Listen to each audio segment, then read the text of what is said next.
আজকে ভারত মাতা কি জয়, জয় শ্রীরাম, জয় শ্রীরাম, জয় শ্রীরাম, জয় শ্রীরাম। ভারতীয় জনতা পার্টি জিন্দাবাদ, ভারতীয় জনতা পার্টি জিন্দাবাদ। সবাইকে স্বাগত। সন্দেশকালী যে ঘটনা ঘটেছে, আমার মনে হয় সনাতনী সমস্ত রাজনৈতিক নেতারা ভারতীয় জনতা পার্টিতে আসবেন। আমার মনে হয় করে সনাতনী রাজনৈতিক নেতারা তৃণমূল কংগ্রেস করা উচিত না।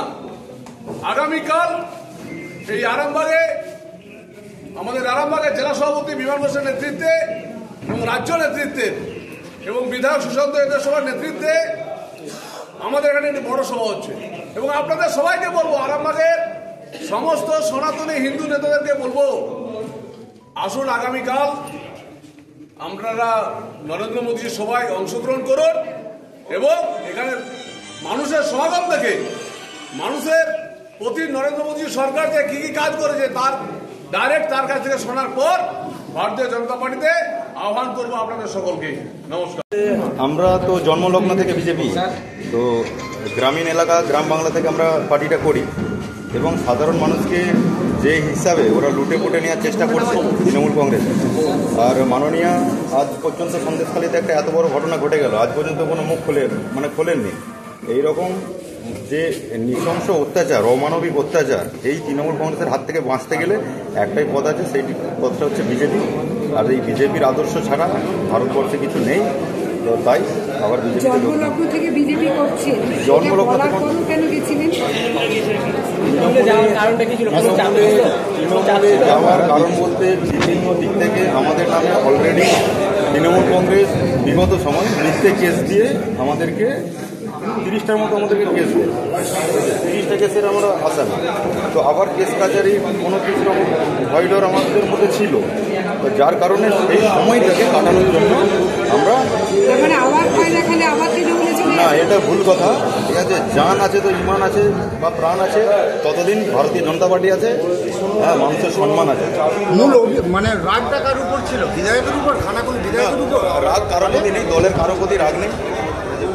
অন্য দল থেকে আগত আমাদের দলে অনেকেই আছে, মানে ভারতীয় জনতা পার্টির মধ্যেও আছে যারা বিগত তারা ভারতীয় জনতা পার্টির একটা বিভাজন সৃষ্টি করছে। দলের মধ্যে সমস্যা মিটে যাবে। আর যারা ভাবছেন যে তৃণমূল থেকে বিজেপিতে এসে ওই কালচার, তৃণমূলী কালচার ভারতীয় জনতা পার্টিতে স্থাপন হবে, এটা হবে না। সেগুলো বালিয়ে আছে, তো অসুবিধা নেই। তো ঘরের ছেলে ঘরে ফিরে এলাম, খুব ভালো লাগছে। আর 1 নম্বর মণ্ডলের কিশোরপুর 1 নম্বর পঞ্চায়েতের আমার যুব মোর্চার সাধারণ সম্পাদক ছিল সেই সময়। লড়াকু কার্যকর্তা, ইয়াং ছেলে, বহু অত্যাচারিত তৃণমূল কংগ্রেসের হাতে। সেই মণিশঙ্কর জানা, যাকে তৃণমূল কংগ্রেস বিভিন্নভাবে ভয় দেখিয়ে, পরিবারকে ভয় দেখিয়ে বিজেপিতে জয়েন করিয়ে আমাদের পার্টির ক্ষমতাকে খর্ব করার চেষ্টা করেছিল এবং ওই মণ্ডলের সাধারণ সম্পাদক সৌম্য জানা তার সঙ্গে ছিল।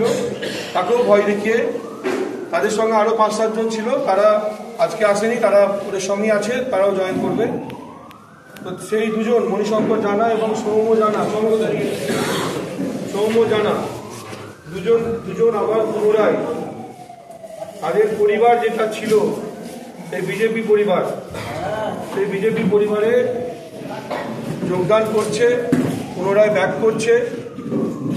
তৃণমূল কংগ্রেসের ভয় ভীতি যে সৃষ্টি করেছিল সেটাকে উপেক্ষা করে আমরা আজকে আরামবাগ সাংগঠনিক জেলা কার্যালয়ে এখানে আমাদের প্রদেশের সহসভাপতি, আমাদের বিষ্ণুপুরের লোকপ্রিয় সাংসদ, প্রাক্তন যুব মোর্চার রাজ্য সভাপতি মাননীয় সৌমিত্র দা উপস্থিতিতে, খানাকুলের সম্মানীয় বিধায়ক সুশান্ত ঘোষের উপস্থিতিতে, আমাদের ডিস্ট্রিক্ট ইনচার্জ সোনামুখীর সম্মানীয় বিধায়ক আমাদের দিবাকর দার উপস্থিতিতে, মণ্ডল সভাপতি সুদীপ বেরা, নির্মল মান্না উপস্থিতিতে মণিশঙ্কর জানা পুনরায় বিজেপিতে যোগদান করছে।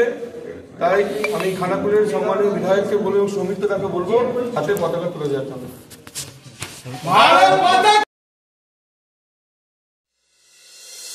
দি হিলিং ডায়াগনস্টিক রোগী পরিষেবার এক বিশ্বস্ত প্রতিষ্ঠান, সম্পূর্ণ শীততাপ নিয়ন্ত্রিত কলকাতার আদলে। এখানে রয়েছে computerized pathology unit, polyclinic unit, ultrasound এবং echo unit, digital X-ray unit, neuro electrophysiology unit সহ মডার্ন ডিজিটালাইজড ডায়াগনস্টিক ইউনিট। এছাড়াও রয়েছে দি হিলিং মেডিসিন নামাঙ্কিত নিজস্ব ওষুধের দোকান। যে কোনো ওষুধের উপর মিলবে 20% পর্যন্ত ছাড়। রোগীর সুপরিষেবাই হলো আমাদের মূল উদ্দেশ্য। ঠিকানা ঘাগরপুর, খানাকুল, হুগলি। যোগাযোগ নম্বর 9564644000 অথবা যোগাযোগ করুন 9332009403 এই নম্বরে।